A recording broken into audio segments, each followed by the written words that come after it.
Salut à toi, je suis ravi de te retrouver pour ce nouveau quiz de terminale. Sur la fonction ln, rien de très compliqué, les questions vertes sont plus faciles que les bleues. N'oublie pas de mettre pause entre les questions parce qu'elles vont vite, toutes les 5 secondes. On se retrouve après pour la correction détaillée.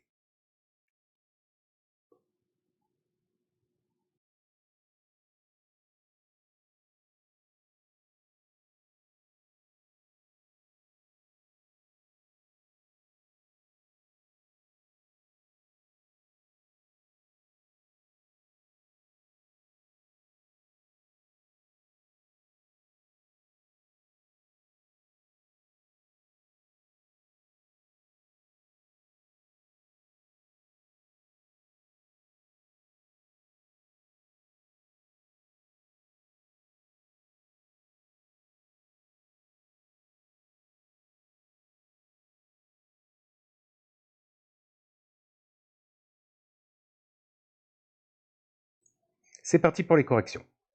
La question 1, c'est la plus basique de toutes. Mais sous la pression, on peut très bien s'en mêler les pinceaux. Il faut se rappeler que la fonction exponentielle transforme une somme en produit. C'est comme pour les fonctions puissance.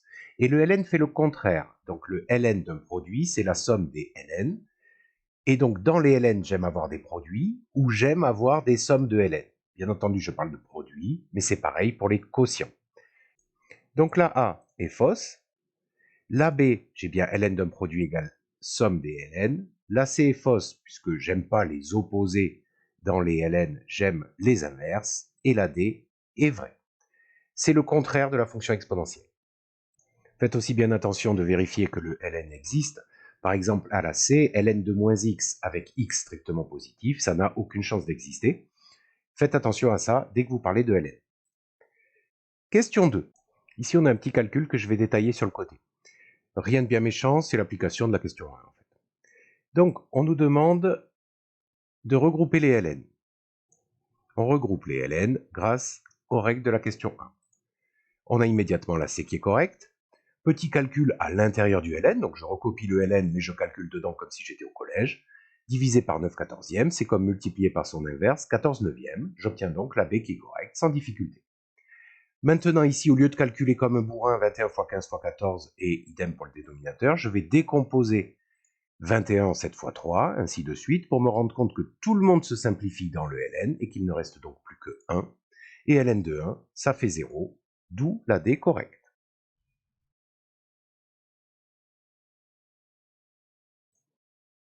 Question suivante, on me demande de calculer exponentielle de moins ln de x.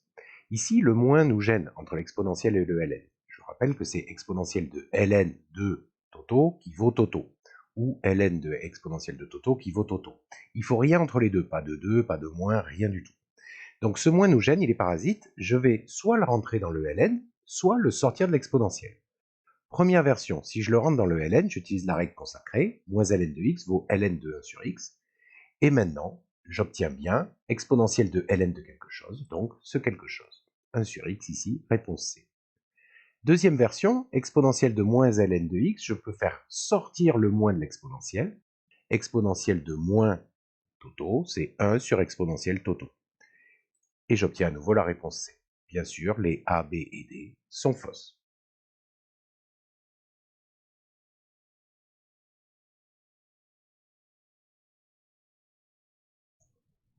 Question 4. L'ensemble de définition de cette fonction 1 sur ln de ln de x.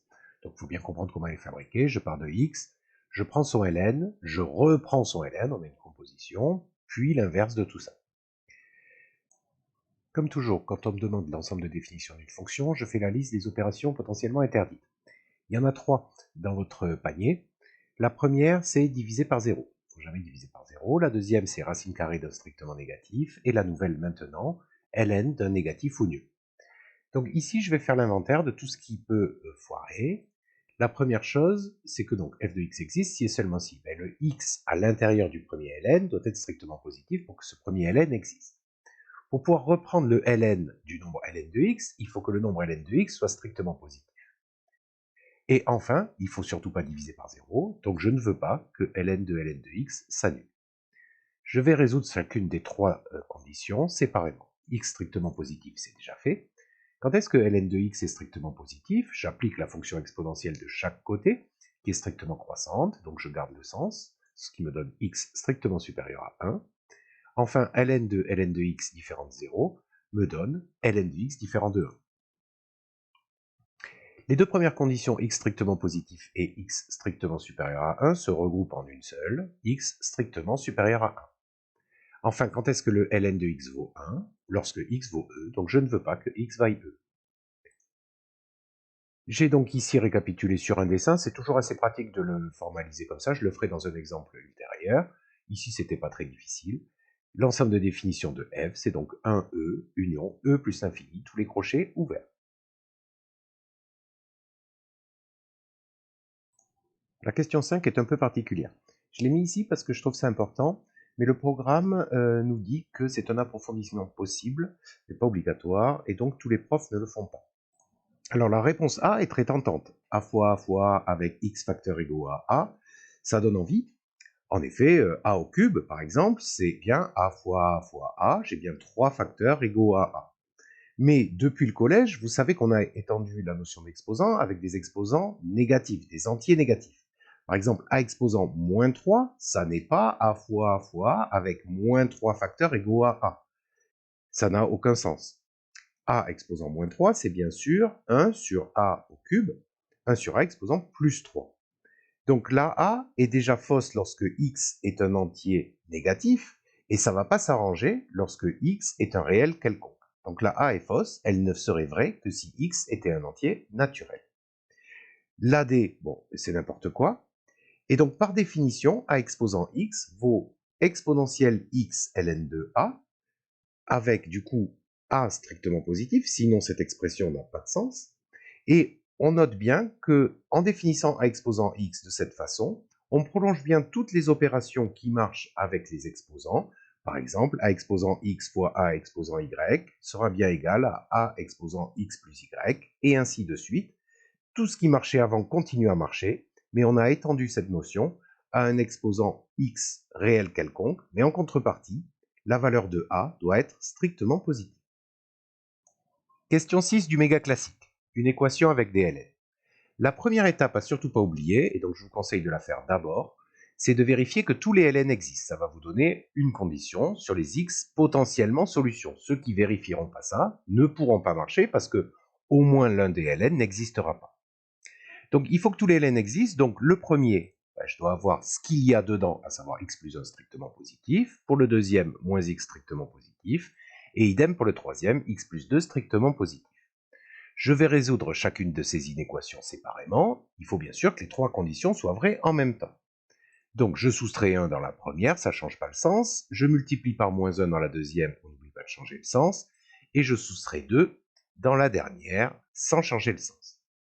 Quand il y a beaucoup de conditions, ça peut être un peu la galère de voir les x qui marchent. Donc je vous suggère une méthode comme j'avais fait dans une question précédente, à savoir de faire un dessin. J'ai dessiné ici l'axe des x réels et je vais placer les x solutions de chacune des inéquations. X supérieur à moins 1, alors aucune difficulté, je place moins 1 et je vais hachurer par exemple ou colorier les x qui sont du bon côté. Idem pour x strictement négatif en bleu et x strictement supérieur à moins 2 en jaune. Les x doivent donc vérifier les trois conditions, ce sont donc ceux qui ont les trois couleurs, à savoir ceux strictement entre moins 1 et 0. Deuxième étape, la résolution proprement dite, ça vous n'allez pas l'oublier, et en général, ça ne pose pas de difficulté. Qu'est-ce qu'il faut faire ici? Il faut en fait faire rentrer ce 2 dans le premier ln et grouper les deux ln à droite, de manière à avoir ln de pâté égale ln de deuxième pâté. Auquel cas, on le sait, les ln vont s'enlever, on le dira proprement, en appliquant l'exponentielle. J'y vais. Le 2, comment rentre-t-il dans le ln? Sous forme de carré. Et somme des ln à droite devient ln du produit. Maintenant, j'ai ln de pâté égale ln de deuxième pâté. J'ai donc premier pâté égale deuxième pâté. Ces conditions sont équivalentes. Maintenant, j'ai plus de ln. Je résous comme avant. J'anticipe que je vais avoir une équation du second degré. Et donc, je vais développer à gauche et à droite et tout regrouper de manière à avoir quelque chose de la forme ax carré plus bx plus c égale 0. Je l'ai fait en un coup. Il faut peut-être que vous fassiez des étapes, mais ça ne présente pas de difficulté. J'ai maintenant un polynôme du second degré égal à 0. Je cherche donc les racines de ce polynôme du second degré. Je n'ai pas détaillé la résolution. On calcule le discriminant et on trouve deux solutions ici parce que le discriminant était strictement positif. J'oublie pas de simplifier ces expressions. Racine de 8 vaut 2 racines de 2. Je peux donc factoriser les numérateurs par 2, puis simplifier pour obtenir moins 2 moins racine de 2 sur 2, ou moins 2 plus racine de 2, le tout sur 2. Dernière étape, pour conclure, il faut vérifier que ces candidats X à X solutions vérifient bien les conditions de la première étape, parce que sinon, au moins un des ln n'existera pas. C'est ce qu'on fait. On peut le faire à la calculatrice ou différemment. Je vous propose ici de faire la calculatrice. Le premier, moins 2 moins racine de 2, le tout sur 2, je tape à la calculette, c'est inférieur ou égal à moins 1. Donc ça ne peut pas convenir, ça ne fait pas partie des x qui peuvent marcher. En fait, certains ln n'existeront pas si je prends cette valeur de x là. La deuxième valeur, moins 2 plus racine de 2 sur 2, est bien strictement comprise entre moins 1 et 0. Et donc celle-ci, je la conserve. Et donc je n'ai plus finalement qu'une seule solution, qui est cette valeur. Réponse C, correcte. Question 7, des limites. Alors je ne vais pas y aller par quatre chemins, c'est des limites du cours à connaître parfaitement. Il faut les connaître sur le bout des doigts, j'ai pas tout mis, mais apprenez vos limites du cours. Alors la A, je vais la régler rapidement parce qu'elle me fait mal aux yeux. La limite en moins l'infini de ln de x, il n'y en a pas, parce que ln n'existe pas pour les x négatifs, donc il n'y a pas de limite en moins l'infini. C'est réglé, ça doit vous faire mal aux yeux quand vous le voyez comme à moi. La B, la limite quand x tend vers 0 par valeur supérieure de ln de x, c'est moins l'infini, oui, c'est une limite du cours. La C, limite en plus l'infini de ln de x sur x, si je remplace, j'ai infini sur infini, une forme indéterminée, et les formes indéterminées qui sont des conflits entre des ln et x sont réglées par les théorèmes de croissance comparée, qui disent globalement que le x gagne sur le ln, mais attention, ceci en l'infini ou en 0 plus. Donc la C est correcte. Enfin la D, la limite de ln de x quand x tend vers 1, ça vaut bien ln de 1, c'est-à-dire 0. Pourquoi? Parce que ln est continue en 1, en fait elle est continue sur r étoile plus, donc en particulier en 1.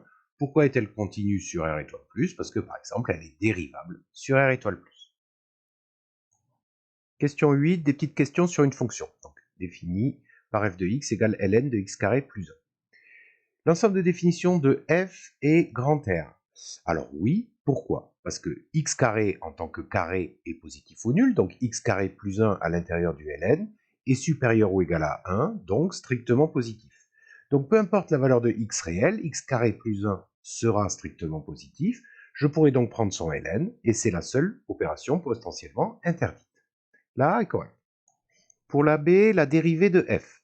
Donc je dois dériver une fonction de la forme ln de quelque chose, donc ln de u, c'est la lettre consacrée pour les formules de composés. La dérivée de ln de u, c'est bien sûr u' sur u, il ne faut pas oublier le u' qui vaut ici 2x, et donc la dérivée de f, c'est 2x sur x carré plus 1, et non pas 1 sur x carré plus 1. Pour la C, on me demande la limite de f en moins l'infini. C'est donc une composée de limites. Je vais regarder la limite de x carré plus 1 quand x tend vers moins l'infini. Ceci tend vers plus l'infini.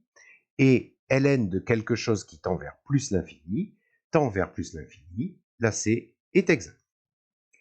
Enfin la D, une asymptote horizontale en plus l'infini. Je vous rappelle que ceci se traduit par est-ce que la limite de f de x quand x tend vers plus l'infini est un réel? Je regarde la limite en plus l'infini de f de x qui me donne plus l'infini et non pas un réel. La C est fausse. Question 9. Primitive de 1 sur x sur r étoile plus.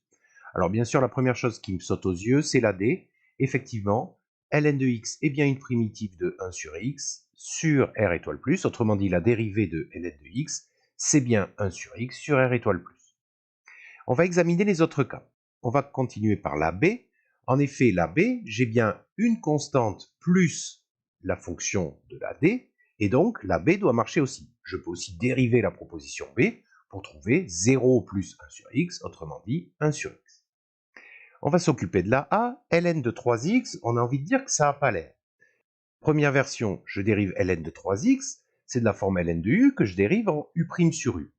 Donc u' vaut 3 sur u 3x, je simplifie par 3, et j'obtiens bien aussi 1 sur x. Deuxième version, ln de 3x, c'est ln de 3 fois x, et donc c'est égal d'après les propriétés de calcul à ln de 3 plus ln de x, que je dérive donc en 0 plus 1 sur x.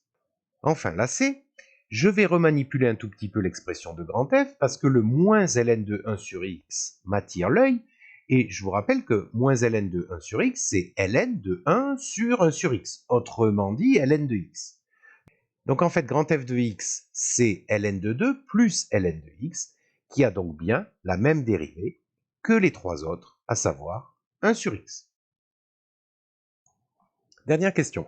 C'est une illustration de à quoi sert la question 5, je vous rappelle, avec a exposant x égale exponentielle x ln de a pour a strictement positif. Donc ici, on a une suite géométrique de premier terme u0 de raison 1,5, et on cherche la plus petite valeur de n pour laquelle un est strictement inférieur à 10 exposant moins 4.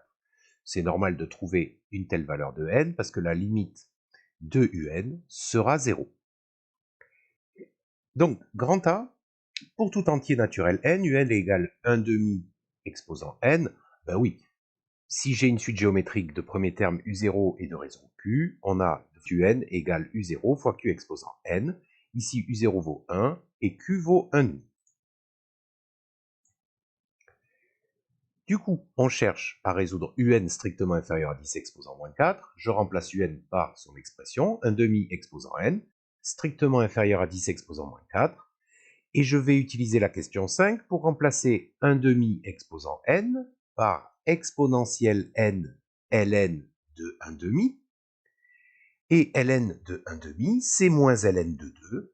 J'ai donc bien l'inéquation à résoudre, exponentielle moins n ln de 2, strictement inférieure à 10 exposant moins 4. Je veux résoudre ceci. Je vais donc appliquer le ln de chaque côté dans l'inéquation, sans changer le sens, parce que ln est strictement croissant. J'obtiens donc moins n ln de 2 strictement inférieur à ln de 10 exposant moins 4.